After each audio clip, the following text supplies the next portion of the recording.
going through challenges in business, going through financial struggles, investing all this money into business, quitting the job and just going all in on me, and having your back against the wall and not knowing how rent is paid on some weeks, to overcoming a heartbreak, to gaining all of this followers and having the most amount of tension you've ever felt in your life, yet you feel the most lonely you've ever been, and having to deal with that polarity and that mask that you're wearing.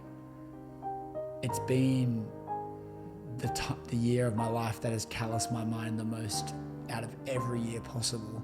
So what was the weight on your shoulders that you needed to shed to become who you are? I needed to be exposed to what was possible. Valued the company at $800,000. We had got investors on board that invested 80 grand for 10% of the company. We had brought a finance and business advisory firm on board for sweat equity to sort of run the finance side of our business and help us with business advisory. The hardest conversation to date at that point in time was when we had to go to those investors and say, look, this isn't going to work, we're out. How much of their money, had you spent at this point? Was it at a point where... Run out of the money, no money, 80 grand. G'day and welcome to The Potty, in which I connect with some of the most influential guests from across Australia and the globe to share their very inspirational stories. I was born with cystic fibrosis, a chronic illness in which I was told would most certainly ruin my life. But like many of the incredible humans that I have on this show, I'm on a mission to prove that we aren't defined by our circumstances, but rather how we choose to respond to them. I'm your host, the captain of the ship and the man in charge, Bradley J. Dryborough, and this is a lot to talk about.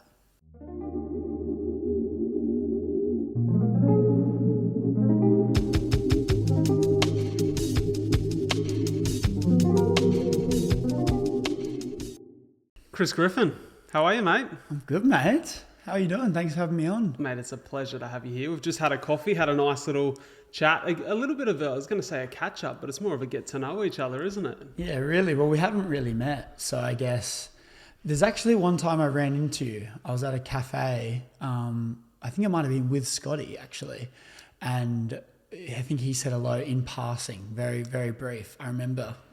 What cafe was this? I was down near the beach in Wollongong. Down on North Beach in Wollongong one day? Probably, yeah. Bro, I think I remember. Yeah. That's just cut. I remember running down to the water and you guys had come out. Yeah, we'd come out and we were just getting to the cafe. Yeah. But that was a while ago. We didn't bring that up. But yeah, that's probably like where I was first exposed to you. And then I think we just ended up following each other at some point and then went from there. Well, mate, I started following you because there were these hard-hitting quotes that I could feel were resonating, not only with myself, but with people in general. And I actually want to bring up, so the first hard-hitting quote, I went back through the archives to have a look. Yeah. And I wrote the quote down this morning. It's a profound quote, but you said, never let your past get in the way of your future. Your past can be changed, and your future doesn't deserve the punishment. Yeah, your past can't be changed and the future doesn't deserve the punishment. There's something about that to me felt like you were speaking from a place of pain. Like for that to be the first quote that you shared, and which has now been a series on TikTok, which has amassed a huge following and a huge connection to a community of people who want to better themselves, who want to come through the pain or the struggle that they feel in their life. Why was that the first one you chose?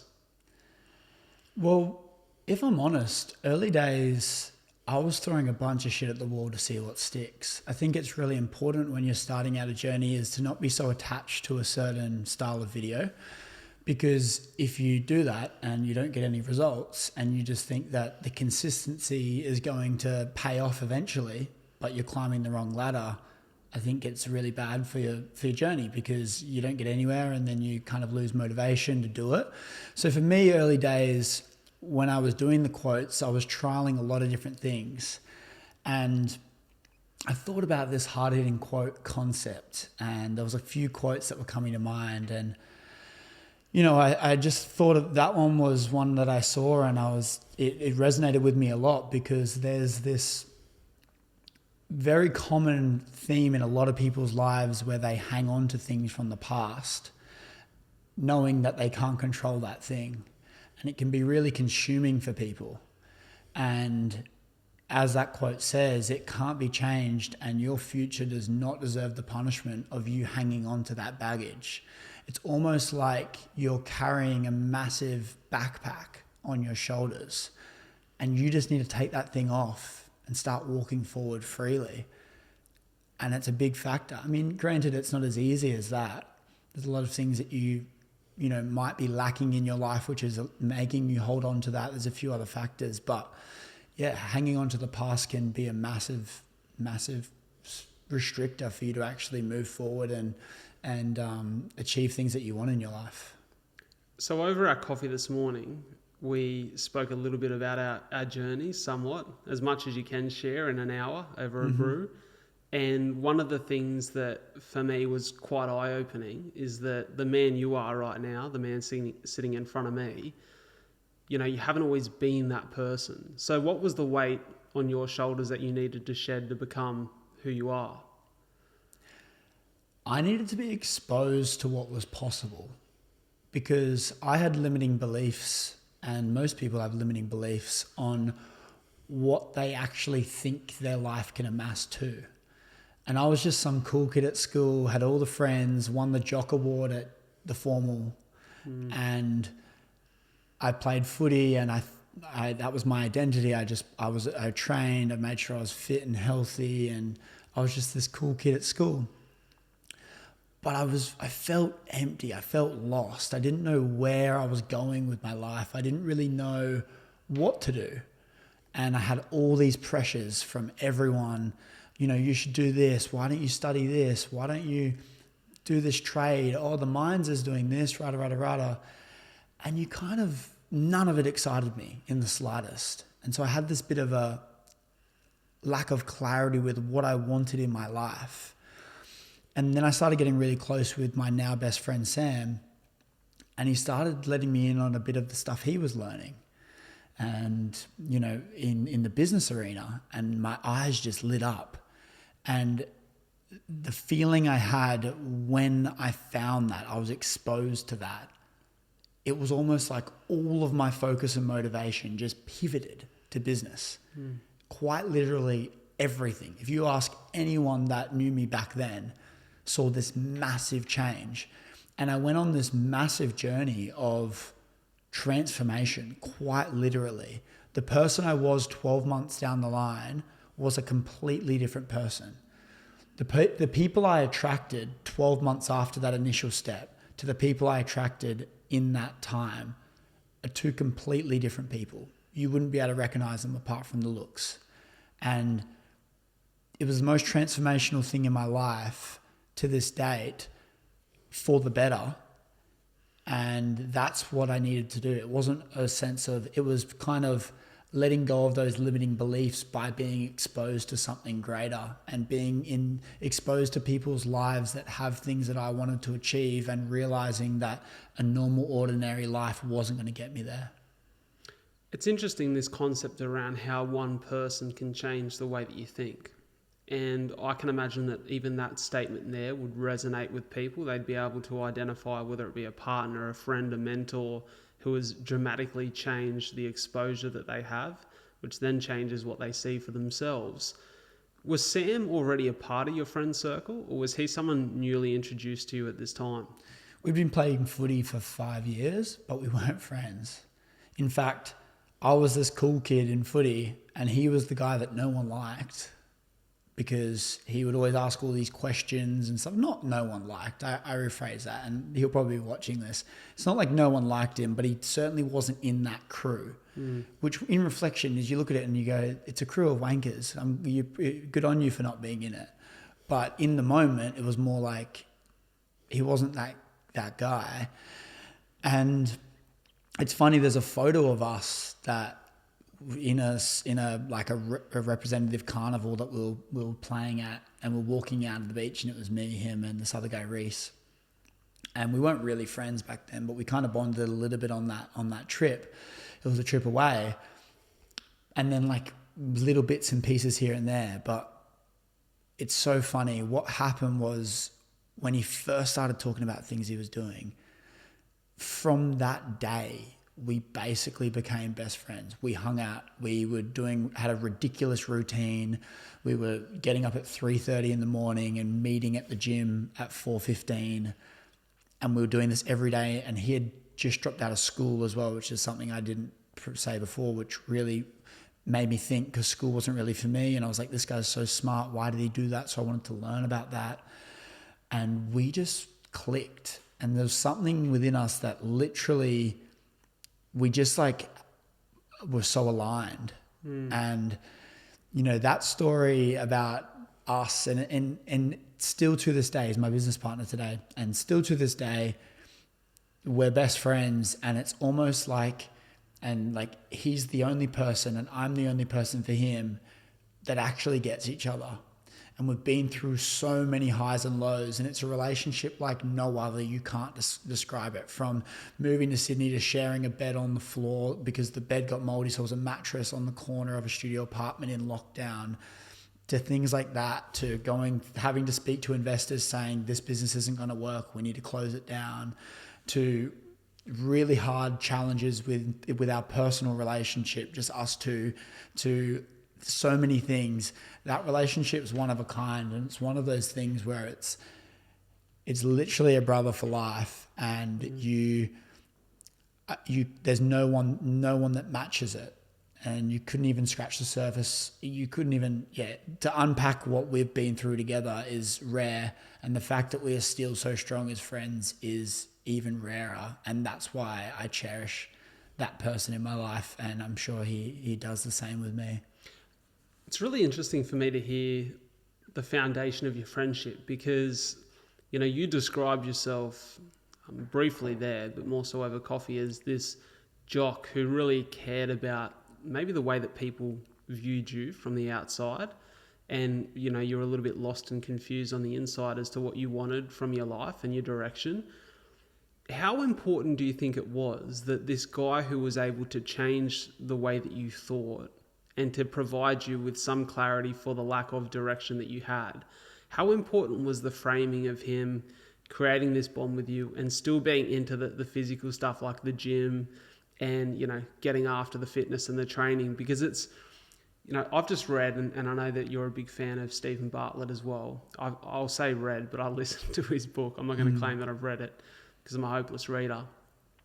And one of the things in the book that stood out to me was he spoke a lot about how important the framing of anything is.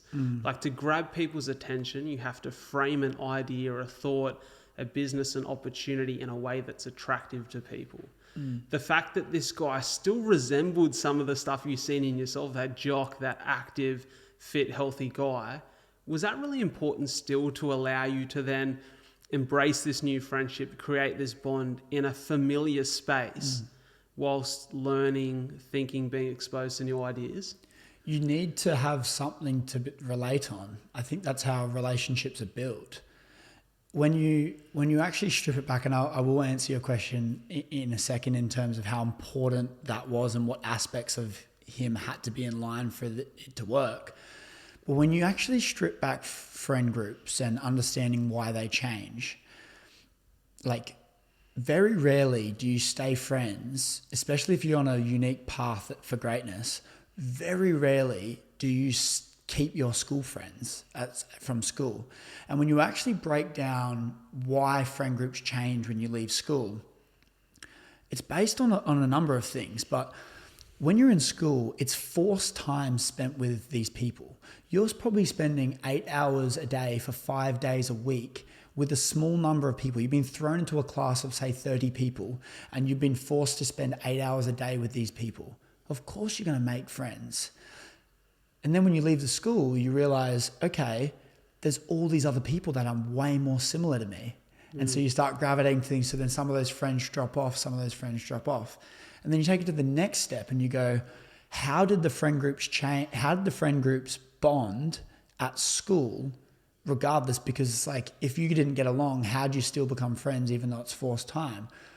There's all the relatabilities. They can relate on that shitty PE teacher. They can relate on that assignment that they're doing. They can relate on everything in school. And then when they leave school, all of a sudden, none of these things they can relate on, and they're forced to relate from human to human. And they go, we're not really alike. So then you move on.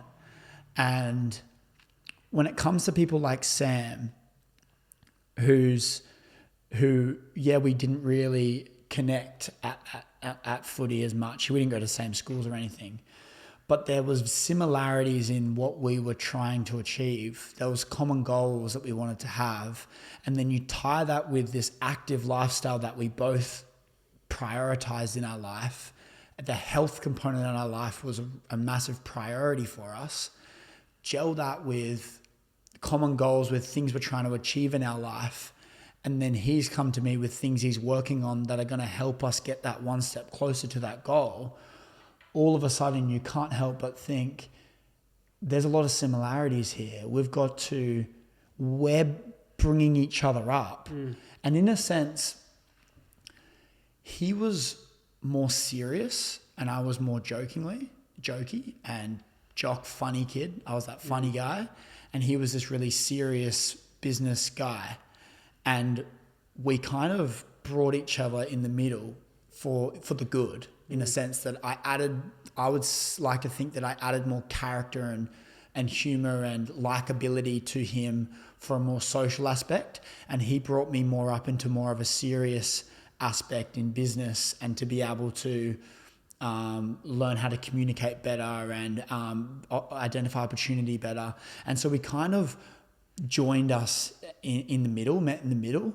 And it really helped both of us dramatically. I think the social aspect is so important in people's life. But then equally to achieve greatness, you need to be able to communicate in a way that people that have what you're trying to achieve see something in you and you need to be unique. And the age can't be a limiting factor. If anything, you need to be able to use that age, which we did at 17, to our advantage, making sure that these people that we're getting in front of by the master of networking look at us and see their younger self in them. They look at us and go, why are you in a room at 17 when everyone else is 40 trying to make money? Like using that to advantage. And we basically just combined forces and just went to town and went all in on this thing called business and this thing called life. And when we reflect on it, it was a really transformational time for the both of us. So I want you to talk to me about that first real effort to be in that business space together. And particularly, something I know you're very passionate about is breaking down the barriers that people often feel or often express in, I'm too young. People won't take me seriously. I remember being a 20-year-old real estate agent who went into the industry with a lot of those objections from people. What's a 20-year-old know about real estate? And you have to really work hard. And for me, it was creating whatever evidence I could to show that that was meaningless. And that's not to say that experience isn't important, but for me, I had to play to my strengths. So what do you feel like the strengths that you two had? What were the strengths that you two had during that time? And what was that first business effort like? I think there's two things that a young person starting out in business has, or even a young person at all. And the two things they have is their age is young, which is unique, but then they also have their naivety. Now you can use those two things as a negative and go, oh, I'm young, so people aren't going to take me seriously. I'm naive, so I don't know what I'm getting myself into, and that's going to affect me. And you can look at it like a negative. I think what we did best was we flipped them on our head and used our age and our naivety to our advantage. And what I mean by that is we looked at our age and go, how unique is this? Everyone that we're in the rooms with are going to come up, we're going to walk up and speak to them with confidence, and they're going to go, we're going to chat to them for 5-10 minutes, and then they ask our age and we go, oh, we're 17. And then they're going to be like, wow, oh my God, I wish my kids were doing this. I wish that I was like that at my age. I started when I was 30 or 40 and you're doing this at 17, you're going to kill it. I need to introduce you to my friends. So use the age as an advantage as opposed to a disadvantage. The naivety is so important because we were going to all these free business events, which is just a pitch fest, or just trying to sell all these things. But the naivety that we had in business and in life, if we weren't naive, we wouldn't have gone to these events and gotten these rooms to be able to use our age to our advantage Because if we weren't naive, we literally would go, oh, they're just trying to sell us stuff. If I was 25, 30, trying to go to these free events, I'm like, nothing's free, mate. Like, they're trying to sell us something. It's just going to be a pitch fest. I'm not going to this. And so we flipped it on our head and said, we're going to be an absolute sponge, the biggest sponge you could possibly find. We know we're young and dumb, but we're learning and we're learning quick. So let's go and meet all these experts, try and create some sort of uniqueness about us that makes them say yes to a coffee.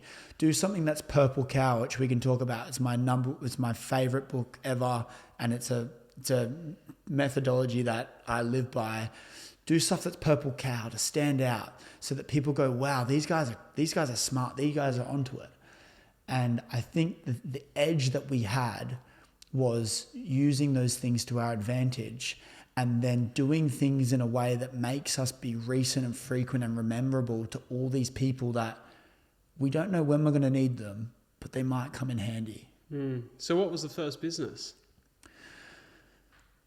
There was two, but I'm going to say that the first main business was Wowo washing. So I think what's important to do is break down a little bit more about the story. So 2020, March 2020, Sam had already moved to Sydney. We were both living on the Gold Coast. He'd already moved to Sydney. He was working for a company called Success Resources selling events. And anyway, he was there for about 6 months. And the world was going into a lockdown. It was March 2020. And I was moved out of home. I was working full-time in sales, getting paid peanuts. I had a girlfriend and I was playing footy at a high level. Now, at the start of 2020, my girlfriend had broken up with me, and that was really tough. Football got postponed in March because they had COVID, and they postponed it for 4 months. So I couldn't train seriously. It was my draft year. And the job I just got let go of, actually. And I was speaking, it was a Thursday afternoon. I was speaking to Sam on a FaceTime call. He was literally like a bottle of wine deep as well. He was drinking just in Sydney, just having a couple of wines. And he's like, mate, why don't you just move to Sydney? And I'm just like, the world's literally going into lockdown. They just announced the borders were closing on Monday, and the world's going into lockdown. God knows what I was doing. And I was like, I might have to think about this. And he goes, well, you got to let me know by tomorrow. Can you sleep on it? Let me know in the morning. I've got to let the landlord know if I'm renewing my lease or not. Anyway, okay, it wasn't even a concept in my mind a day beforehand. Anyway, woke up the next morning, went to the gym, went to the beach, and I was like, I'm just going to do it. Let's just do it. I call him up and I say I'm in. And he's like, oh, what were you in about? I go, drinking. So yeah, okay, come in. And then anyway, crossed the borders, went into Sydney. We went into a lockdown. We shared a studio apartment together. I had nothing, no job, couldn't get Centrelink because there was no fair reason to move out of home. And we were sharing this studio apartment. It was tiny. It was underneath the garage of someone's house, and it had mold problems. We had to have a dehumidifier in there. We had to chuck the bed out because it got moldy. So we had a little mattress on the floor. And anyway, when I was packing my car filled with all my belongings, I had a little car detailing business in high school. I'd mobile car clean. I'd go around to cars and clean.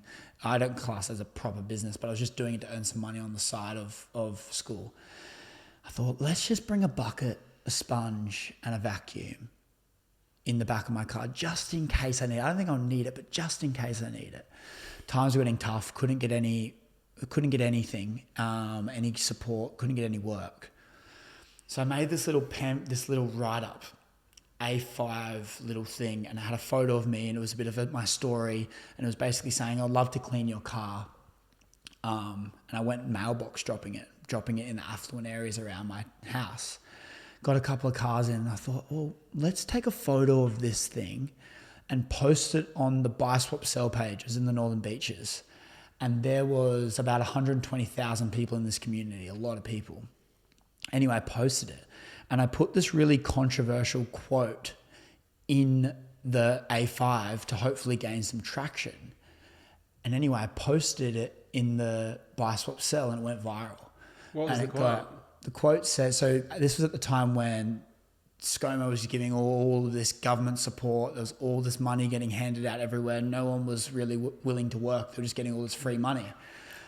And I put the quote in, I said, in a nutshell, and I said, in a nutshell, I mean, the vast minority of millennials that are willing to, in fact, work for their livelihood as opposed to simply taking government support. I'm not even a millennial. I'm Gen Z. I didn't even know what I was talking about. But I put that in there and basically it caused all this strife, thousands of comments, big arguments. And I'm like, keep going, boosting the algorithm, had thousands of likes, all the support. And the post was trying to get cars cleaned, to clean some cars. And over that weekend, we had 100 cars booked in from people wanting me to clean the cars. So Sam and I had a lot of cleaning to do over 2 weeks and a lot of thinking to do on what were the next steps. I was cleaning a car and I just go, how can I service all this demand but not do the work? I'm doing 10 cars a day, 8 cars a day, chaos.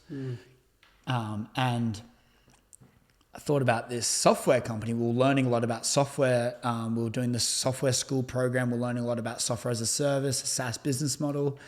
And then what happened was I was like, what happens if I created a software that connected car cleaners with people that want to get their car cleaned?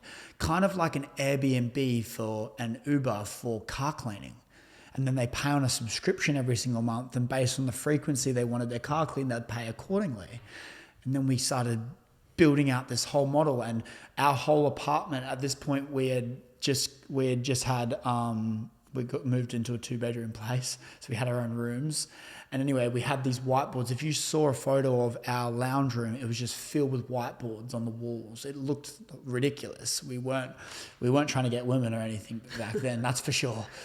And we just started mapping out all these concepts on these whiteboards on the walls. And I'll show you guys a photo of it. And there was this big concepts and drawings and learning all these lessons. And then we were pitching it to all these people. And then 4 months after operation, we started this thing. 4 months after operation, we had valued the company at $800,000. We had got investors on board that invested 80 grand for 10% of the company. We had brought a finance and business advisory firm on board for sweat equity to sort of run the finance side of our business and help us with business advisory. And we got them on board and we were off to the races with this new business. But we went all in with this thing, and there's a lot of flaws with that business, and we deemed it wasn't going to work. And there was a lot of flaws that meant that it wasn't going to work. Like if one of our cleaners wouldn't vacuum under the driver's seat and we had to send someone else out there to redo it, or someone broke a hose extension and then the client's complaining, and all these human error aspects alongside with the fact that people don't want to subscribe to car cleaning. They just want to clean it when they need it cleaned. There was all these flaws. So the hardest conversation to date at that point in time was when we had to go to those investors and say, look, this isn't going to work. We're out. How much of their money, had you spent at this point? Was it at a point where... Ran out of the money. No money. 80 grand. That's a hard conversation. Hard conversation. Well, quite simply, they invested into us and the idea, and when it comes back down to what we were selling us. They backed us. They saw these 2 young, smart, driven kids, and they were shocked at us, and we were the selling point. We could have probably gone to them in reflection with any business idea, and they would have given us that money because of the way that we were at 18 years old at the time. And look, I think you mentioned it down at the cafe earlier about someone telling you about failing fast in Stephen Bartlett's book, being able to fail fast. And one of my biggest mentors, Adam Hudson, talks about this concept of failing fast. And it's your ability to identify opportunity quickly and get out of and fail fast business quickly is how good of an entrepreneur you are. How quickly you can identify if it's an opportunity or not, how quickly you can act on it. And then if it doesn't work, how quickly you can get out of it, and understand that you're removing all of the emotion from this. You're not emotionally attached to the business itself, which is why a lot of people stay onto things and know that, okay, it's not the way we thought it was going to be. There's a lot more flaws than it is. I'm a way better business person than I was off the back of this. If this isn't going to work, I'm out and I'm not staying around. And having that really big vision and going, I'm due for greatness and I'm not hanging around something that's mediocre, and I'm not going to just hang in because my ego is telling me that I've tied my name to this. I've let everyone know about this. I'm scared of dropping off because I don't want people to think of me differently. If you remove all of that and go, this time in business is tough. Do I see light at the end of the tunnel with this business? Do I see the opportunity in this business? And if I do I see myself being a part of it on the other side? And if any of those answers are no, pack up shop, take your lessons, write those things down on a book and move on to something greater. That ego one is a hard hurdle for a lot of people. But for me, there's something that comes straight to mind as you're speaking about this. And I love this. This is great. For me, this is really fascinating because I didn't know any of this about you. Exactly. So I love that we're learning this. But one thing that you mentioned earlier is the power of naivety and how if you shift your perspective, that can be such a positive. And I completely agree with that because there was so much naivety when I started this thing. There's been so much naivety when I've thrown myself into spaces early on and just had blind self-belief, and eventually things have worked out to be better than they were when I began. The one thing that I've noticed though in myself is very recently, over the course of the last, say, year to 6 months, that naivety has switched a little bit and it's become now self-awareness. And I think to take things to the next stage, you have to almost, or at least for me, switch from being blissfully ignorant or a little bit naive into ultimately self-aware enough to know what needs to change, what needs to evolve, what needs to be left behind, and where I want to move forward. Do you feel like at this point there was a switch for you where you were able to sit back, look at the big picture from a wider perspective and go, man, this isn't the chariot that we drive forward on? Yeah, I think it's just being the real deal, no bullshit, and being in tune with reality and what it is. The naivety is certainly not there anymore in certain aspects of my life. And perhaps that's why I'm not going in these rooms with these people anymore. But I think it's more about the progression of life, because you've got to, and the business arena as well, is you've got to go through phases of your life. And sometimes you outgrow certain phases, which is great because that allows you to go to the next phase of your life. And right now, it's a completely different phase of my life. It's like there's a whole new level of confidence with my capability in business and my ability to teach business and know business and identify business. It's a lot more advanced than it was. And to be able to recognize that and go, no, I'm not going to do things that I was playing back then. I want to do things that people above me are playing, and to be able to put myself in the shoes of people that are where I want to get to as opposed to where I was, is the way that I can move forward and keep continuing to grow. And through that progression will come the happiness and the enjoyment of the process. And I think for me, business is a vehicle for me to live the life I want, to support all the family and the friends and my future family and the life that I want to live. And that vehicle I'm not attached to. And so the business specifically, I'm not attached to. So if something doesn't work, even if my current one's no good, and it's not where I need it to be, and it's not where I want it to be, and it's not something I want to be a part of, I'm not going to hang on and keep banging my head against a wall. I'm going to get out.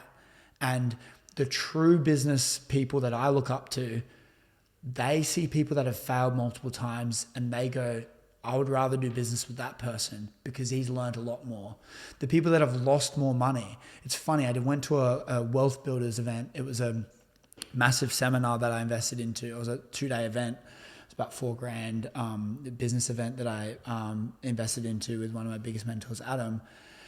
And one of the survey questions pre-event was asking the guests, the attendees of the event, how much money they've lost. And it was a question. I was like, that's interesting. They're asking how much money they've lost. Now, you'd think if you've lost more money, you'd be a little bit scared of answering that and being like, oh, I'm going to tick the box of $1 million plus or 100 grand plus or whatever.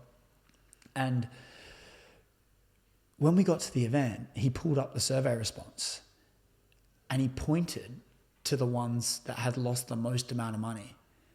And he's like, you guys are the people I'd go into business with first in this room. He's like, the more money you've lost, the better, because the more risk you've taken on board, the more lessons you've probably learnt. And those are the people that you're probably way more advanced in business. And it's a completely different mindset switch.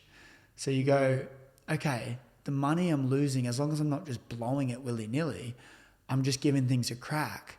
And then being able to fail, lose that money, and then try again and probably lose again. Your ability to keep going and have that underlying reason as to why you keep going is what's going to set you apart from everyone else. Because you'll find people that will just get to that conscious incompetence phase where they're just incompetent at that thing and they don't know how to push forward and push through.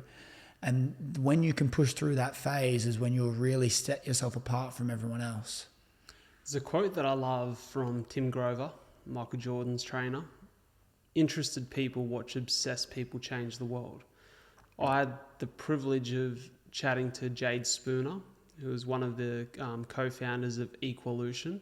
She sold that business and done really well off the back of it. And I found Jade to be a very influential person in the business space, but someone who I learned a lot from in my episode with her.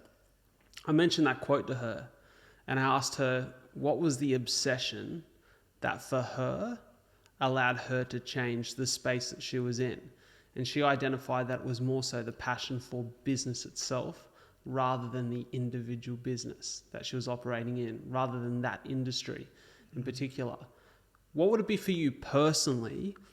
Because I hear two pieces to your story. I hear this obsession with business, but also this obsession with what business can do for you, like that picture of the family who's provided for, who are happy, who have food on the table, smiles on their faces, a roof above their head. Is it a bit of both, or is one of them leading the way? It's certainly a bit of both.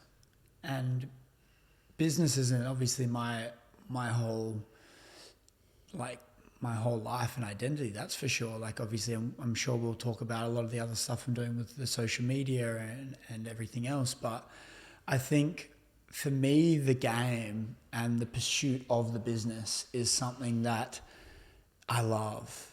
And that creative aspect, the early on days, the things, the lessons that you learn in business are very transferable to a lot of other things in your life. And when you look at, say, all the characteristics that you want to build to become a man that people gravitate towards, to become a man that your dream girl is attracted to, when you look at all those traits that everyone are attracted to, if you do the hard yards in business, you're going to develop a lot of those traits and you're going to onboard a lot of those things. So when I look at character building, I think business is a massive factor for that too. And I look at the progression I have in business and the output that I'm giving into business, and I look at the person I'm becoming off the back of it as well.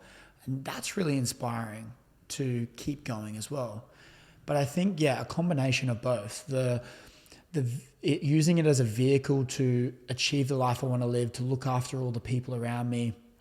But the pursuit of it is where the happiness lies. And I don't think I'll ever be able to just switch off. But the business model will change. The businesses will change in my life. But I do genuinely think that pursuit of growing something from the ground up is something that I do love. And I think getting progression in that thing is a massive contributor to actually enjoying it as well. Because if you're banging your head against the wall nonstop, it can be very hard to be happy and enjoy that thing. But I think it's the pursuit of it and the thing that it will stem from me, a mixture of both. So we were speaking about this at coffee, and it feels like a natural transition from, what you've just left off on. Is this concept for me that come to light on a solo trip last year to the US, where I sat myself down on a particularly lonely morning and asked myself the question in my journal, what are the pillars of my life that allow me to feel fulfilled, to feel happy, to feel as though I'm striving towards something that is meaningful? And for me, I identified 4 of those. It was my health, meaningful work, my people, and my environment. For you, what would those pillars be? And maybe give them a title, because I get a sense that business is a part of it, but maybe that's not how you define that pillar of your life. I don't think business is a part of it. It's a meaningful work for sure. I have a concept, and shout out to Sam again, with these concepts. We spent a lot of time together. But anyway, the concept's HTR, and it's health, time, and relationships. Now, I like that. if we flip it on its head and start from the R, relationships are at the epicenter they're at the core of our happiness, I believe. I think I really need to have good quality relationships, both romantic and platonic, in my life to be happy. I need to be someone to share those moments with. I think that's my priority in life. But if you strip that back, if you don't have any time to spend on those relationships, the T in HTR, you're not going to be able to cherish and build those relationships because you don't have any time to spend on the relationships. Now, if you take it that next step further, if it's not healthy time, if you're not healthy mentally and physically, when you have that free time, you're not going to be able to build those relationships in a healthy way because you're not even healthy yourself. And so for me, I look at it and go, relationships are there, but I need to have time. How do I free up the time? Business. Business is going to allow me to create a life that I want to live and put me in a position where I can do what I want, when I want, with whoever I want, wherever I want. And so that's the vehicle to unlock that time. And so for me, I think my core three things, and this is in my purpose statement as well, is health is massive priority for me. Health, teaching, and relationships are probably my top 3. And teaching is just purposeful work, meaningful work. And when I film these videos, and when I eventually speak on stages, and when I write a book, and when I just speak to people like this, and hopefully in a longer form can educate and inspire people that are listening to this, that's my shit. When I learn business and when I succeed in business and I feel credible to talk about business, I love business. I love the pursuit of business. I love learning about business, which then in turn allows me to be educated in business so then I can teach business. And so I think the top 3 are relationships, teaching, and health. And within those, there's a lot of other areas that I'm passionate about. I don't love just learning everything, but I love learning things about relationships. I love learning things about health, and I love learning things about self-improvement and business. Those are my 3 areas that I listen to. But if you put me in a class to learn about cooking or about history, I don't really care. So if you labeled me and said, I love teaching, it's not that broad. It's like I love teaching a specific thing. And so it's business. It's like, it's a bit more broad, but it's actually the pursuit of entrepreneurship, the creativity aspect of it. There's a difference between a business owner and an entrepreneur. It's like the creativity aspect, the taking risk, the identifying opportunity, like all those things I'm passionate about. But I think, as I said, those would be my top 3. But the framework of HTR, I think, is a massive thing I live by, and to remind myself that if I'm not healthy, everything else is tarnished. And on top of that, if I'm not full with myself, being full mentally, physically, and I feel full with me and everyone else as a bonus and everything else as a bonus, everything else could crumble down. And then within that, I need to create business to then free up my time so that I can work on meaningful relationships as my key contributing factor to emotional well-being and happiness. I love everything you're saying here. It resonates with me highly. And I want to dive into the teaching side of things in just a minute. But there's something that has come to the front of my brain, and it's something that I remember hearing maybe a few months ago on Chris Will's pod. I can't remember the guest he was discussing this with. It may have been Alex Hormozy. Probably was. But it didn't sit well with me. It didn't sit well with me. And I'm not sure whether it didn't sit well with me from a perspective of my own naivety, doesn't want to believe this, or that I want to believe that I can do things differently. But there was a statement that you can have anything you want, but you can't have everything you want, or at least all at once. And that didn't really sit well with me, because as someone who loves my partner dearly, loves my people dearly, loves working at my health and progressing in my health, whether that be, getting in the gym or running and, just mentally feeling good. Like, it's really important to me. But I also love what I do when I'm behind a mic or when I'm on stage. And, that's not always paying the bills. So sometimes, a couple of days a week I work as an event labourer. So there's so many areas of my life in which I'm giving time to. And I love the idea that I can balance it all. And if I break down every one of those areas of my life, when it comes to my health, then I push hard. I train 6 to 7 days a week. But fuck, I love a croissant or a block of chocky too. So there is such an inbuilt desire in me to achieve balance in areas of my life. I think it's, for me, how I'm wired and what makes me really happy. But I know that for a lot of people, they don't believe that they can have the relationship alongside the thriving business. They don't believe that they can go and progress in their health whilst being a business owner, entrepreneur, operator, in which they're making big money. There seems to be maybe a limiting belief, but maybe there's some truth to it, depending on what you want to achieve and what success you want to have. How does the concept of balance sit with you? It's an interesting concept, balance. I like to look at it, I like to have balance on a macro scale, but no balance on a micro scale. What I mean by that is you can't go all in on everything. I don't care what you say, you can't go all in on everything. But if we talk about 3 pillars of health, being health and fitness, and then we talk about business, career, and then relationships as 3 pillars. I would say that they're the 3 main pillars that you're spending the majority of your time doing, or they're the 3 main things that you really want to do. You want to master your career, your health, and your relationships. You can't go all in on all 3 of those at once. So the best way to do it is to go all in on one of them, not half-ass all 3 of them. Go all in on one of them and keep the other 2 at a maintenance at all cost. Never let them drop below maintenance. So you're going in all in on business and you're trying to give it everything. Make sure you keep your health at a maintenance, steady where it is. Make sure you keep your relationships at a steady.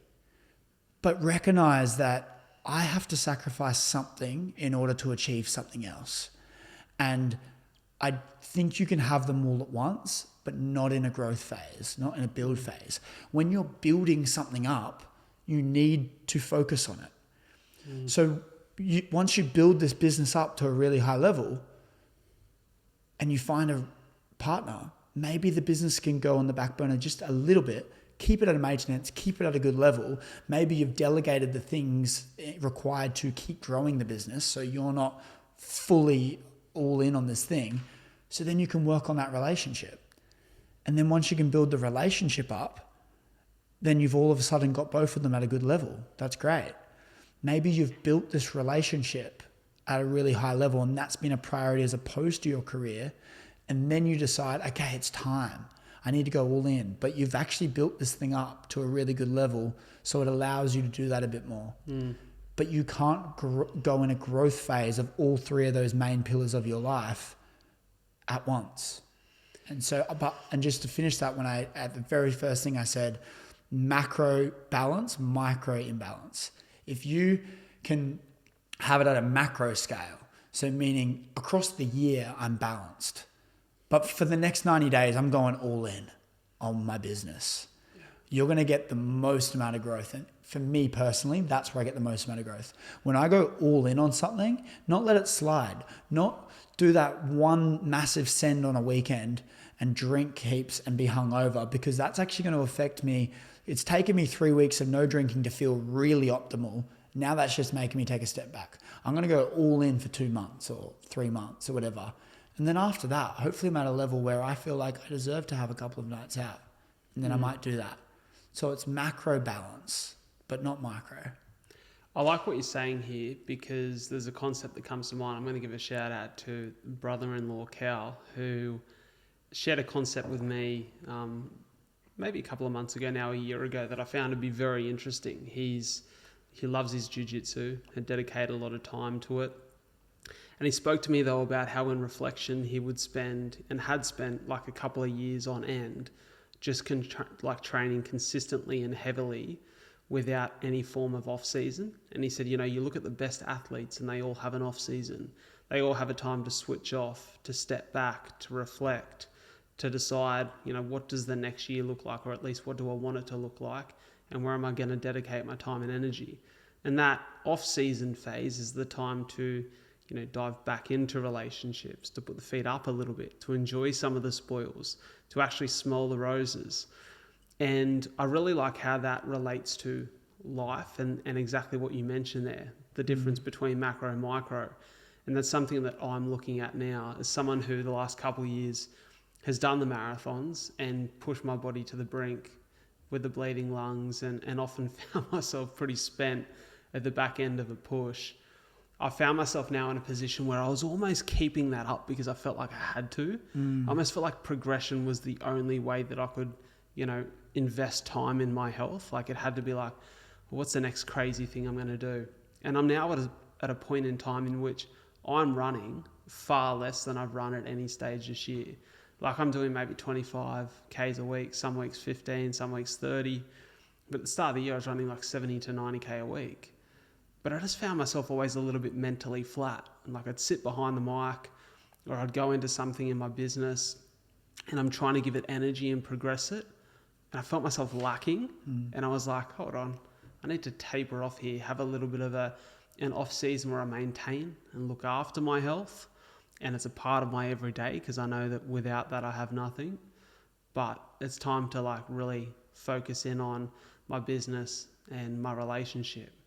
And so for me, I feel like I can, put some focus on two things at once, and then one of them needs to stay at bay. But it's hard to settle with that sometimes, because we want it all. But it's a very interesting concept, and I love everything you're saying in that space. Let's talk about the teaching.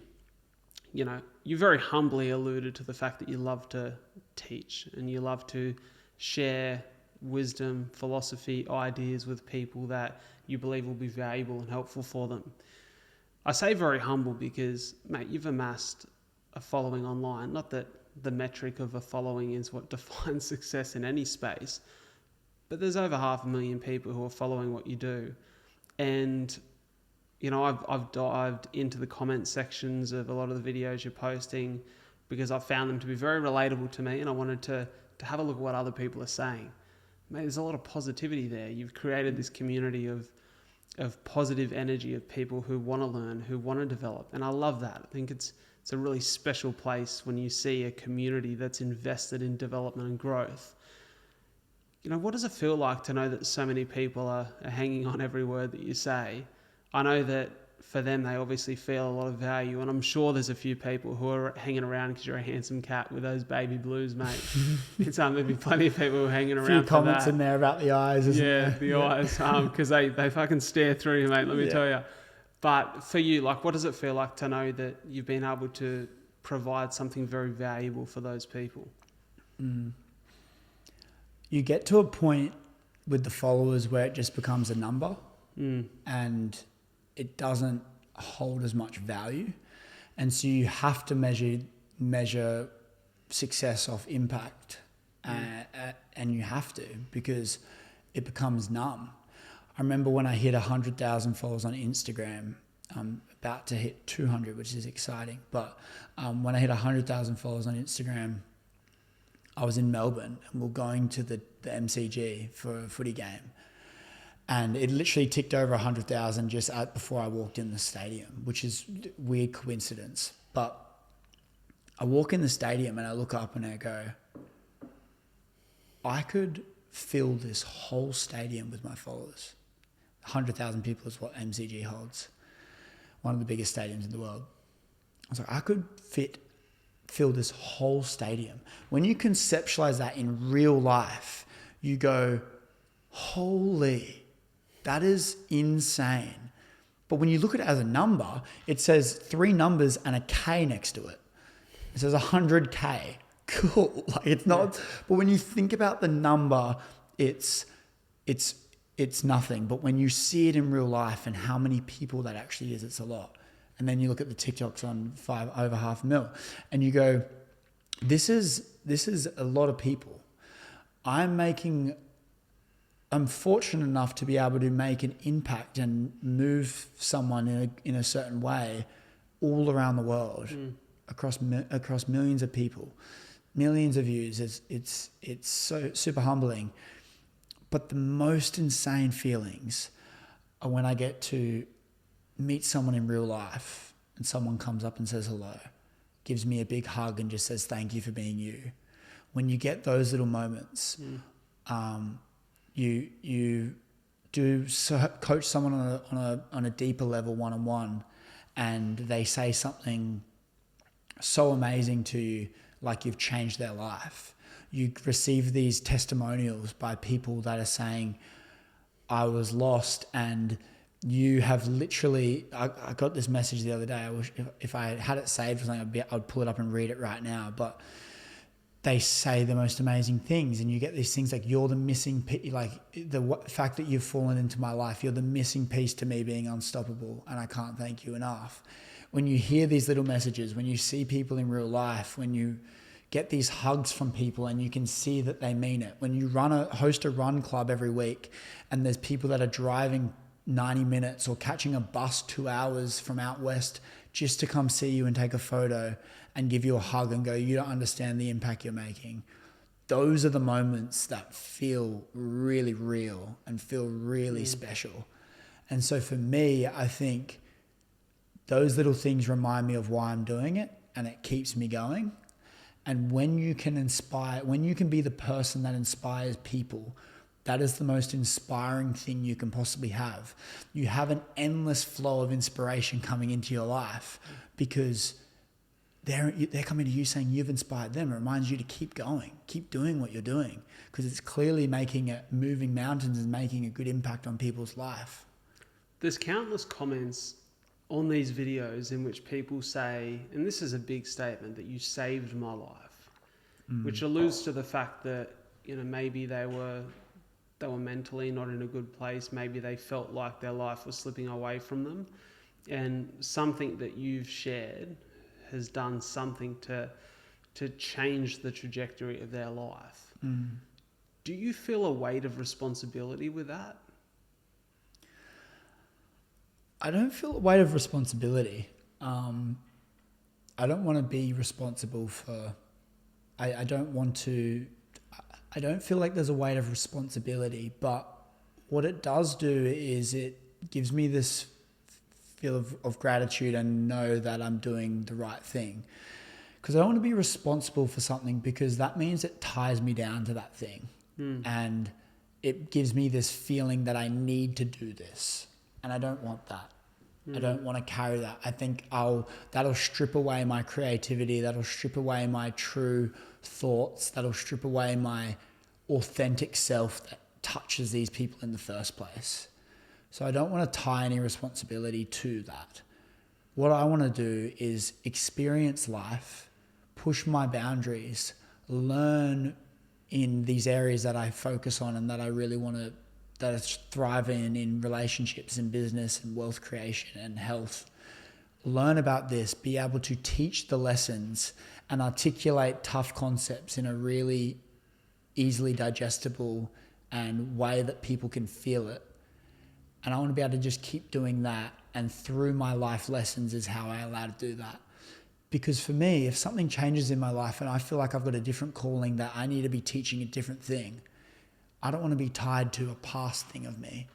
I want to make sure that people are following me and they value the things that I'm saying in many areas of my life. And by doing so, I'm taking them on this journey with me. And when I learn new things and I go through different things in my life, the content will probably change based on what I'm going through in my life. And that's where the relationship content started in the first place, going through a breakup. And it's like the 200 videos I posted before I didn't gain 200 followers, it was about business. And then you see the pivot and the change. So yeah, I would say I just need to make sure that I'm being my true authentic self. I'm constantly learning and leveling up myself so then I can share that wisdom and hopefully change thousands and millions of people's lives. That was beautifully answered, man. Beautifully answered. I want to dive into a little final piece of the pod that I've brought back to life. We've brought it back from the grave. It was a part of the podcast for a long time. It's now a part of the podcast again. It's called 5 Questions, 5 Answers. Very creative name, I know. However, they've got to be relatively rapid fire, or as I like to say, moderately rapid. So we still like some depth, you know. Yeah. We don't want one word answers. I love a little bit of depth, so let's have it. Let's do it. I feel like, is this coming to an end already? This is going really quick. Well, I feel like that there's some, we've been talking for an hour. Yeah, wow. Which flies. Time flies, But also that there's some questions here that I feel from your perspective, you could answer with some depth. Sweet. So Cool. I know we've probably got more in us. Amazing. Is there a personal challenge you wish you'd addressed earlier in your life? Now, this could be a number of things. This could be something in your life that you pushed below the surface and tried to ignore. It could be the conversation you didn't have with someone that needed to hear those words from you. It could be a number of things. Yeah, the thing I think it is being open and honest with the closest people in my life. I wish I did that sooner, because what you'll find is a lot of the time they need to hear that as well. And it's funny, there was a period in my life early this year, January, and I was journaling a lot. It was fresh in this relationship that I had. And then I also was feeling a little bit lost with career. We were working on this new business. And what I found myself doing, the 3 main people in my life at the time, I was holding back from saying certain things and I was bottling them up. And I had all these scenarios playing in my head and all these little things that I thought that I wanted to say to them, I kept bottling up. And these little things kept compounding and compounding and compounding. And then I went to this men's health retreat thing called Activated Man. And it was crazy. We did this breathwork exercise there, this holotropic breathwork. And it's basically, for those of you that don't know, have you heard of holotropic breathwork before? No, I haven't. It's basically this really intense breathwork activity that went for about an hour, and it's really hectic breathing where you're like going like, and you're doing this breath, and it's super intense, and you basically over-oxidize your body. You seize up, your hands seize up, and you have this natural psychedelic experience and fully trip out like you're on some sort of psychedelic. And during that period, that hour of time that I did that, all these conversations I was putting off, I was having, and it felt real, and they were all ending really positively. And I had these conversations in this experience, and then after it, I just felt called to have the conversations. And I started having these conversations. The girl I was speaking to, and my ex-girlfriend, I had these conversations, and all these things I was worried about the way she was thinking, she felt that way too. And all this amazingness happened from that. And then my best friend saying those things I was holding back and not being as vulnerable and open. Even with the relationship with this girl, I wasn't telling my close friends how I felt about her, and I was in denial, and I was saying that, no, we're just friends. And there was things I was holding back, which was creating this little divide in our relationship. And I wish that all of those things I just said sooner. And now there's a complete switch in my life where I'm very open and honest and very direct, and I say things how they are, and it's a blessing and a curse in the sense that I don't have a very big filter, and I have this absurdly high standard in my life where I set this standard and I don't want to fall below it. So when my friends or people around me are not meeting that standard, I'm not going to yes man them, and I say it how it is. And sometimes it can be a little bit harsh on them, and they can feel a bit like, oh, that was a bit of a dig. But I'm like, the tide's rising, and I want you to keep rising with this tide. And I want you to level up as we all are going to level up. And so I say it how it is, but I wish I did that sooner. I had a filter that I would just hold off and restrain from saying things. Yeah, I think that would be a response that a lot of people resonate with. That sometimes I think it's the fear of loss, the fear of, if you're honest, what will you lose in the process? But ultimately, as you said, it holds you back. It creates your true, authentic self as well, though. And it's very hard to take someone serious that doesn't have any polarity in their message. If they're literally just a carbon copy of someone else or someone else's talks, and they have nothing that creates this little bit of conflict with someone, I find it's very hard to take people seriously. I find it's very hard to see that they're being authentic. If they have the same beliefs, everything's the same, and you just say yes, you're not authentic. You really aren't. If you look at all the greats in the world, they don't just learn from someone and formulate their same view as them. The greats in the world have a uniqueness about them. There's something about them that's unique. And that is what makes them great. It's what makes them engaging. It's what makes people gravitate towards them. There's a little bit of polarity in their message. And I think that's really important. So for me, not holding back and being my true authentic self, I think would have allowed me to propel even further forward at a younger, even earlier, if I had done that. This isn't a part of my 5 questions, but I'm going to add it because I think it's very relevant. I once heard Ed Milet say that there's a difference between a great man and a good man.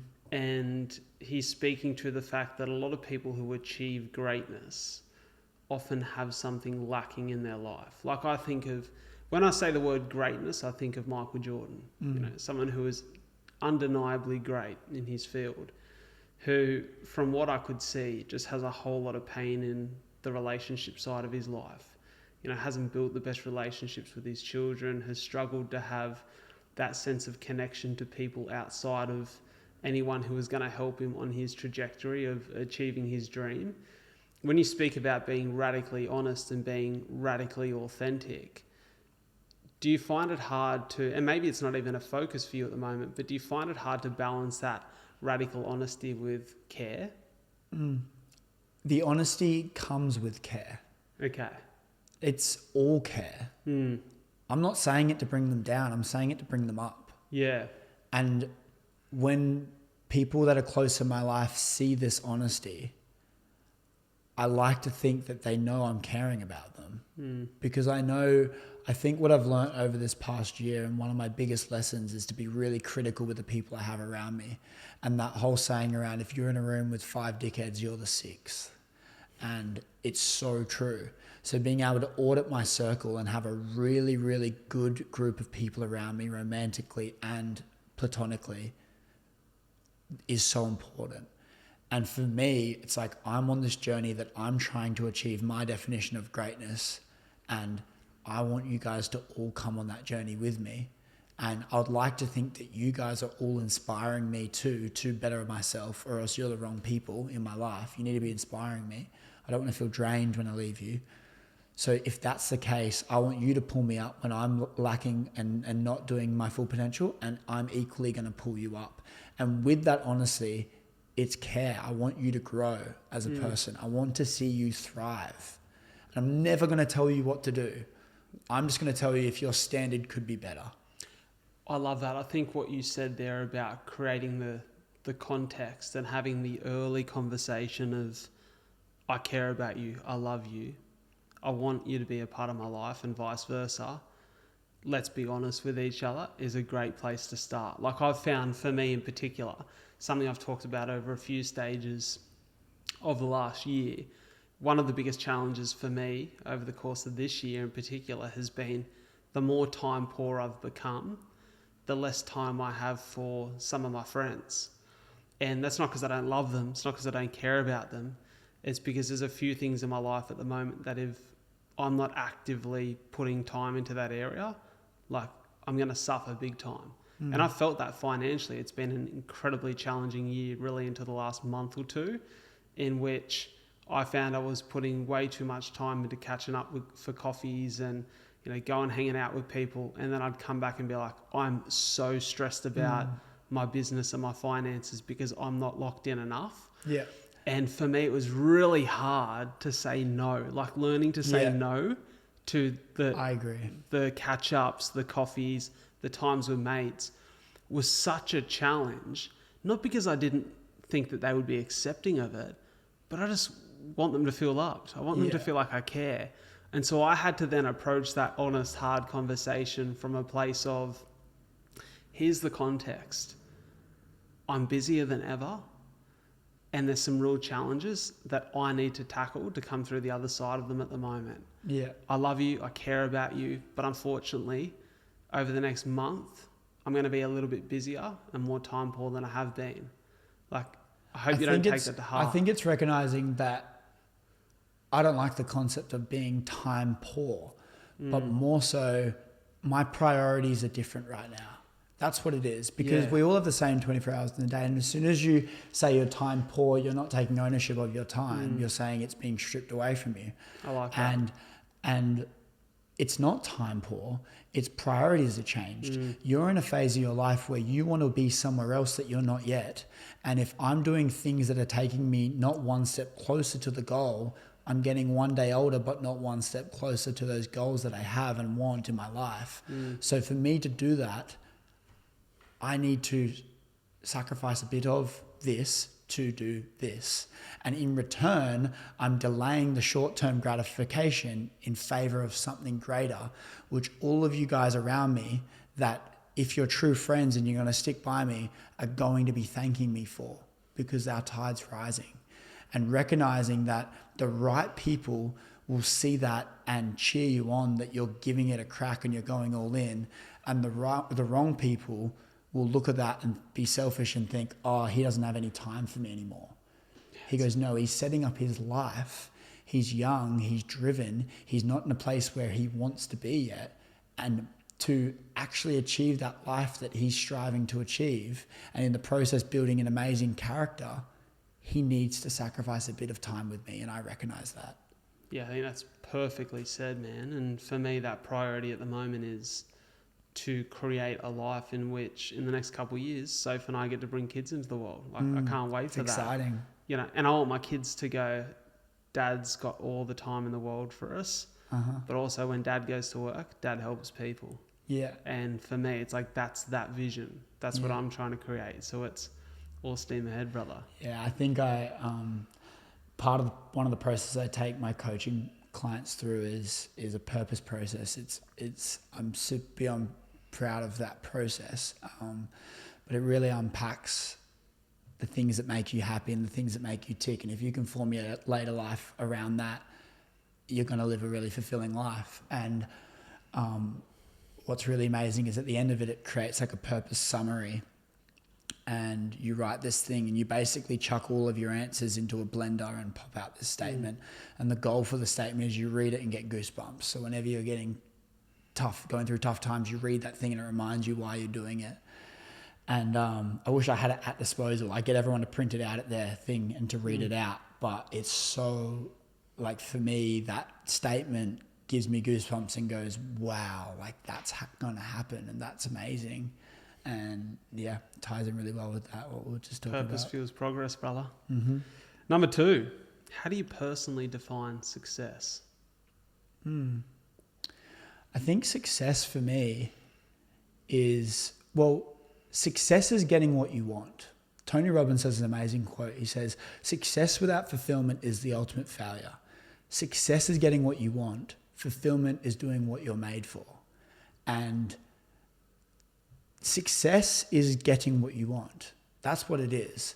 But when you toy around with like what that looks like for me, because everyone has their own things that they want in their life, there's a thing in my life that I want, and I want an amazing, beautiful family, which is in the future. And equally, I want to be able to look after my current family. All the stresses that my family currently have, I don't want them to have anymore. They've brought me up. I'm very grateful for them. They're the most amazing people. They don't deserve the stress anymore. And they've helped shape me. So I feel I owe it to them to give them the life they've always dreamed of having. So for me, when I can sit back and do that for them, take them out of work, get them the houses they want, get my daddy's dream red sports car, like when I can do that, that's one thing. But the second thing is I want to have a beautiful family. So to do that, I need to have a beautiful wife. I need to have a beautiful partner. That's going to be the mother to my kids. And so if I want to attract my dream wife to be the best mum for my kids, and someone that I'm attracted to and the characteristics that woman will have, I need to do some work on me, because right now I'm not attracting that person. And so I know that the more I level up me, I'm not only going to set up my life and set up my family's life and my future family's life. By doing so, I'm going to attract a higher caliber of woman that's going to be attracted to me, in which I'm going to be able to spread this family on, and this family dynasty that we can create, and these amazing children that we can bring up and teach however we want, and try and allow these children to blossom in the best way possible, all starts with leveling up me. So my level of success in a higher macro picture is that, but I know that can get a bit overwhelming. So if I just look in the next 90 days, play matches, win matches, play matches, win matches, focus on getting one step closer to that goal, but only looking in that short-term vision, knowing that I'm going to get one step closer if I do all of these steps, I know that amazing success will come. But I think rewarding myself on the output and the progress and the leveling up in my life is the way I define success right now. A couple of the girls would have got excited listening to that one, let me tell you, brother. Yeah. If you read the purpose statement, that'll probably get the girls excited too. Okay, I love it. Number 3, what's the greatest lesson that failure has afforded you? Has afforded me? That's an interesting question. I think what failure does is it gives polarity to the great time. Failure allows you to appreciate the good. Because when you go through failures and really hard times, when you achieve a great time, it makes it amazing. Because there's no great without bad. There's no good without bad. It's a polarity, yin and yang. It's a pendulum swing. It's got to go both ways. The lower the lows, the higher the highs. So if you don't experience any failure or any uncertainty, then the success is not the same feeling. It's not the great feeling that you have. It's just normal. So without the bad, without the failure, you don't get the great. And so life is about experiencing all of it. Take a really extremely wealthy family living in the eastern suburbs of Sydney, for example, and the way that they've chose to parent is give their kids absolutely everything for their whole life. They never have to work for anything. They never have to cook. They never have to bear any responsibility. They get given a $200,000 Merc to drive on their P's. When you get in that car with them, you say, nice car. What do they say? Oh yeah, it's all right. because they have nothing to compare it to. They don't have the Toyota Prius that they've driven before it to hop in that car and put their hand on the steering wheel and go, this is amazing, because it's normal to them. So what failure teaches me is I'm going through this failure, and that's going to make the great even better. It's going to make the good great. It's going to make the great amazing. It's going to make the highs extremely high. And that is what failure teaches me. I love that. My fourth question for you is, if you were writing a book about your life, what chapter in particular changed the trajectory, and what would you title that chapter? Ooh, there's a few that come to mind, but the chapter, shit, this is hectic. So the chapter that would have quite literally changed my life, it would be this year, and it would be the first, but probably literally the whole last 11 months of this year. And as Hormozy says, the lonely chapter. And it would be called the lonely chapter.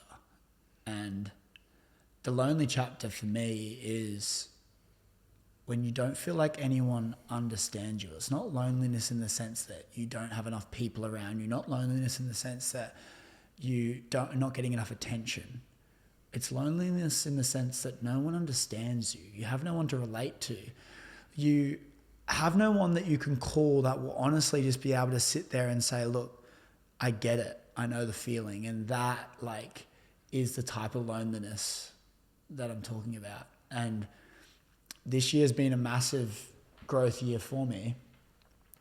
But I think when going through challenges in business, going through financial struggles, investing all this money into business, quitting the job and just going all in on me, and having your back against the wall and not knowing how rent is paid on some weeks, to overcoming a heartbreak, to gaining all of this followers and having the most amount of tension you've ever felt in your life, yet you feel the most lonely you've ever been, and having to deal with that polarity and that mask that you're wearing. It's been the year of my life that has calloused my mind the most out of every year possible. And it's helped me become really in tune with me and be really self-aware and really grow as a person, understanding people, understanding what I really want, understanding the motives and the things that drive me. And the only reason all of those things have come out from that is by going through those tough times. And in the moment they suck, but they are what helped shape me into the man that I am going to sit back and be proud of. It sounds to me as though uncomfortably feeling lonely has turned to comfort in solitude. I think being comfortable being alone is something that I learned and got comfortable with in 2021 when we went into another lockdown, and my roommate Sam had moved and I was with another guy, Kel, and they'd moved away and I was in Sydney, and I'd met all my friends through partying. And what I realized by doing so, you don't actually have friends, because the only thing you relate on is partying, and that shit sucks.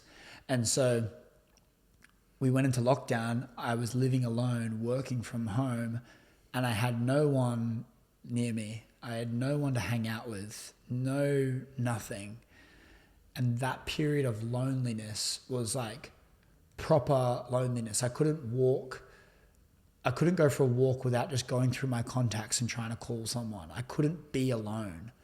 And through that made me feel really comfortable being alone. And now I absolutely love being alone and reflecting by myself. And I would prefer to be by myself than with people that are draining my energy from me. And that's why I'm being really critical with the people I hang around, and making sure that I feel energized off the back of hanging out with you. I don't feel drained, because if I do, I would rather just be alone. It's did you hear George Mack and Chris Will's podcast episode where they spoke about what would they call them? Couch friends or treadmill friends? Oh, no, I haven't heard of that A concept. couch friend is a friend that you leave that interaction and you want to lie on the couch because you feel drained, you feel like you need to recharge. A treadmill friend is the conversation you leave and you're just full of energy, full of life. I love that. Time to get on the treadmill. I love that. Time to use this energy for good. That's a great concept. I'm going to use that. Yeah, that's I'll send you that episode. It was a belter. Yeah, that's great. I mean, and Chris Williamson is the best in the world at being able to recite things that he learns, and Is he not? And I look at him with I get a lot of inspiration from that man, and I think he's come a long way in terms of his ability, and yeah, he's amazing. Talking encyclopedia, that bloke. He literally is. Mate, my last question to you is a newer question. I've not asked this of a guest before. I've asked things similar to that of it. But the name of this show is called A Lot to Talk About. Because for me, there's a lot of things I'm interested in. I want to have a lot of conversations so I can learn a lot of things from a lot of different people. I wonder, what is the one thing that you want people to start talking about in their communities, in their circles? What's the one thing you'd encourage them to open a conversation about? I think it's being really careful with who you're hanging out with. I don't think it's more of a conversation to open up about. I think the conversation people need to have with themselves is the most important thing, because what starts to happen when you get around people that inspire you, things start to level up. Your life starts to change dramatically. And you don't know that the people you're with are bad until you experience someone that's better and more aligned and more valuable to you.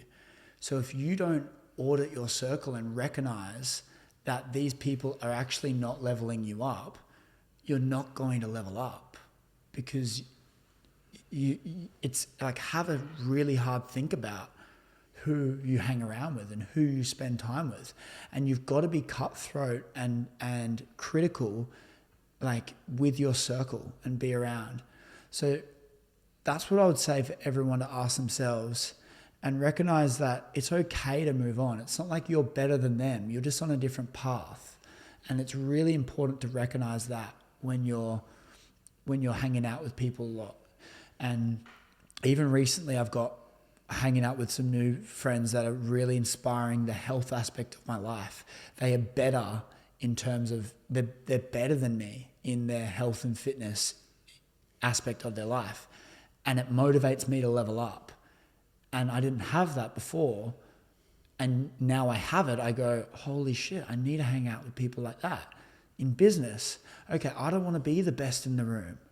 Who can I hang out with and meet with that are going to be way high level thinkers than me?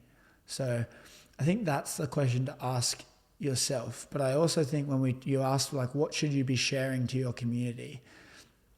I think what's really important to spread awareness on is, like, what's the best way to put this? Like, I think the judgment that people have on others and the people talking aspect of relationships is extremely negative. And it's not only extremely negative for the people that you're around. When you shit talk someone else, that affects you more than you know, because you shit talk behind someone's back. When you leave, you're worried about your friends telling them, and it's creating this fog in your mind by shit talking. So you feel good about it in the moment by pushing someone down, which is toxic, but equally it's holding you back by doing so as well. I think something that's really important with your circle and with your friends is to be able to remove all of that shit talk. Like, I don't care. Like, honestly, I don't care that people say, oh, it's fine to talk shit. You have to have a laugh and talk shit. There's other things to bond on. There's other things to cherish and build relationships on. You don't have to people talk. And when you do, it's not only just toxic because you, in front of them, you're perfectly fine and like lovey-dovey, but equally it's affecting you way more than you know, and it's in the subconscious of you, and it really does affect you. So I'd say those would be the two things, one for yourself and one for the people around you. I think I heard Denzel Washington say, small minds discuss people, good minds discuss Problems. and great minds discuss ideas, or something like that. But I won't try to steal Denzel's shine. that man is a modern philosopher. Yeah, If there's there so was many one. cool little concepts like that, but it's so true. And you only know what circle you're in until you're comparing it to something greater. So that's when I would say, if you're questioning the people that you have around you, you need to go out and seek new friends. And like, when the friends not below you, when the friends that you may be outgrown, like, get mad at you, you've got to be selfish and recognize that you are trying to achieve greatness. You're on a path that not everyone relates to. I can't expect those friends to be on that same path with me. I understand. And a lot of the time it's unconditional love, just like family. When you've gone to school with someone and your best friend, you've known them since you were 4, it's almost like they're family. It's unconditional love. But you're going to be really critical, family or friends aside, if they're bringing you down or negatively impacting you. Love them, but not close and up and personal, from afar. And it's critical, and it's brutal sometimes when you have to distance yourself from family as well, solely to focus on leveling up you, so then you can help all of them out around you. But sometimes you have to do it and only hang out with them in doses, only speak to them in doses, because they will rub off on you. And family or friends aside, you're the sum of the people around you. And so you've got to be really critical with that. Chris Griffin, this has been an eye-opening conversation. I think very thought-provoking, not just for me, but for, I can imagine, the many that have listened. I love that there's, and I said this at the front end of the show, there's a bunch of stuff I didn't know about you that I got to learn today. So it's been a privilege to share a conversation with you, brother, to have a yarn. I'll make sure that everywhere people can find you is in the show notes, so they can get amongst the baby blues and those hard-hitting quotes and all the great business work you're doing. Is there any final messages that you want to share with the audience, the people that are listening? I just think I think it's great going on this longer form stuff, and for everyone that's already made it to this level of the pod, an hour and a half in, like, appreciate you all for tuning in, and I'm sure Brad does as well. But I think it's really important for people to get to know my story. Like, when you reach out to me, and you're not the only one, it's everyone, because when you look at it online, you only see one little aspect of me. And that's why I said I'd love to chat a bit more about life and more about me. But I just want to close this on asking you a question. I love this. I want to know, for you asked me so many questions, but you mentioned that this last year has been really challenging for you, and you've gone through some really hard times. Is there something that you've learned that you can tell people about those hard times, and why? Is there a lesson from those challenging times that you can tell people about? You asked me that question, but I'd love to know from your standpoint if there is something that stands out. There's two things that stand out at the front of mind. The first is that, the challenge I allude to, the biggest challenge of this year has been financially. So I left my career, a financially fruitful career, 3.5 years ago to pursue an idea. And I've pursued that through storytelling, conversation on the podcast, through speaking on stage. And there was maybe some naivety. Actually, there was a lot of naivety at the start. We alluded to that today as well, in which I thought all of those dreams and goals and desires I had would come to fruition and be a whole lot more successful than they are right now. And that's not to say that they aren't successful, because I define it from an impact level, the way it's been able to help people and connect with people. And there's been so many successes in the last 3.5 years. But, I went broke, had to sell my home, and, went broke again from the back of the profit I made on that property. But the one thing that stood out to me is that, for me, passion and purpose is incredibly important. I say that purpose fuels progress. It's, for me, one of the defining statements of the last 3.5 years. And I now know what path I'm on, and I know I'm on it for the right reasons. And so I've had to learn that you can be super, super purposeful and passionate about something, but if there's no, let's say there's no fuel coming to the fire burns out. And so the fuel I need to provide is some financial stability and some support. So that's now part of the focus. I'm not completely veering from the focus of purpose and passion. I'm on that path, but I'm providing some financial stability to that path. And that's been really important. But the biggest lesson, the most profound one, has been, and we spoke about her this morning. I met Soph a little over a year ago and fell in love almost instantly. And I brought someone into my life at a time where there wasn't any stability from a financial standpoint. We started renting our apartment together. We threw ourselves in the deep end. And through all of the challenge that we've had financially this year, not once has she ever asked me to give up on my dream. She's done everything she can to back me. And so for me, I think that people talk about avoiding challenges, avoiding chaos. I love chaos and I love challenges because what they teach you, not just about yourself, but about the people around you, is incredibly important. And so when I speak about the dream of bringing kids into the world with her and a life with her, a dream that we're somewhat living out now as, partners living together and doing life together, I have the supreme utmost confidence that I am with my human being because of the way that she supported me when there was no financial stability. The way that she went without to make sure that I could stay on the path that, I know I'm meant to be on. So for me, that has been the biggest lesson of this year. I'm incredibly grateful for her and looking forward to the time when I can put a ring on that finger and make her my wife because she's changed my life in the best way. Wow. That's so amazing. I think there's two things you spoke about, the financial stability and then the obviously the relationship, which is in your life, which is so amazing. I think there's two things that I just wanted to finish on is the financial stability is really important because when you're worried about bills and how you're going to pay rent on Monday, it strips away your creativity. It really does. And I know the feeling. And when you're worried about how you're keeping a roof over your head, you can't think about anything else. It's really challenging to think about anything else.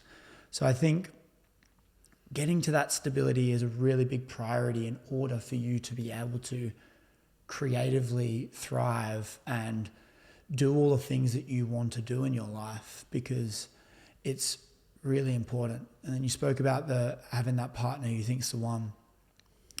And I'll leave it with this thing Hormozy said about his journey, Alex Hormozy, and he says he was in a real tough time. He had all this debt and he was staying at his girlfriend Layla's parents' house and they were in this massive problem. They were in the shit. And Layla goes over and he was real down and Layla goes over and goes to put her arm around him and goes, I will sleep with you under a bridge if I have to. And he had this sense of like, she's the one because no matter the good, the bad, the highs, the lows, the ugly, the pretty, she's there and she's there for him and she believes in him. And having that belief and having someone there that goes, I love you, you inspire me, you make my world a better place. It's 1 + 1 = 3. You add more to me than just someone else. And regardless of the hard times, you're going to be there for me. And having that certainty that they are there for you is a really unique feeling, which I haven't had yet, but I can see the power in that. And when you can get to that stage, that is when having a relationship in business is an advantage because you become a powerhouse. She's elevating you to a level that you wouldn't be able to get to without her. She's not bringing you down. And in that instance, you have a thriving relationship and hopefully you can have a thriving business as well, because she's going to be able to be there for you in those tough times when you need someone to lean on. And that's a pretty powerful spot to be in. I remember hearing that exact story on that podcast with Chris Will, and I was on the ground stretching, and when I heard him say that, I could almost see her face as he was describing his partner, and I looked up and she was getting ready in the bathroom, and it brought a tear to my eye. Wow. Because it meant something special. So, brother, this has been an absolute pleasure. It's been a great time. You're getting me a little bit emotional here at the end. Mate, it's great. Which I love. But thank you so much for committing the time, for coming down here today for the honest conversation. And I'm sure that on the other side of this is going to help many people. Amazing. Thanks for having me on, man. Mate, pleasure. Appreciate it. Cheers. See you, man. Thank you so much for tuning into another episode of A Lot to Talk About. It means the world that you guys are in my corner, that you continue to listen to the show every week. And if you could do me a massive favor by following the podcast on whichever platform you listen to it, and sharing this episode in particular with just one friend that you feel would benefit from it, that would mean the world to me, and it would help the show grow. The more the show grows, the bigger the guests we get on, the more that we can do, and the more we can share and support you guys, the listeners, the viewers of the show. Before I go, I want to pay my respects and recognize the traditional custodians of the land on which we meet and record this podcast. The Aboriginal culture has such a rich history in storytelling, and as a passionate storyteller, I really hope that the stories we share and connect with on the show can allow the many cultures that now call this beautiful land, Australia, their home, to come together and continue to respect the stories and the culture that make this the land it is today. Thank you so much for tuning into A Lot to Talk About. I'll catch you next week.